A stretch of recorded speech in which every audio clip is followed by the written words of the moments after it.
Bilang paghahanda para sa nalalapit na July 25, Hoopsters Meet the Legends kahit isang araw lang nagaganapin sa Cuneta Astrodome, dumayo ang Barangay Hoopsters team sa Angono, Rizal upang makipag-basketball sa South District Rizal selection. Tinambakan ng Hoopsters ang South Rizal sa score na 163. Nanguna sa atake ang trio ni na Anton Despin na may 17 points, John Descaya Puya na may 19 points, at si Julius Nice Juan Kasaysayan na may 17 points. Siyempre, una, adjustment dahil may mga kasama tayo na bagong recruit.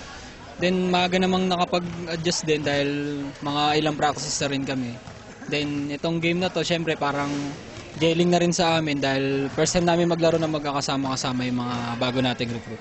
Masaya dahil kung bago ako rito sa Barangay Hoopster, ako pa rin yung naging top scorer. Di ko po na-expect na ganito magiging laro. Masaya po at okay naman yung nilaro ng mga kasama at okay lang po. First quarter pa lang ay iniwanan na agad ng Hoopsters ang Rizal sa score na 34-11. Hindi na nila ito pinakawalan pa sa pamamagitan ng mga layups at outside shooting. 3 linggo na lang at makakaharap na ng Hoopsters ang mga legends ng Philippine basketball na ang makikinabang ay ang mga kapuspalad na nais makapag-aral sa kolehiyo ng libre.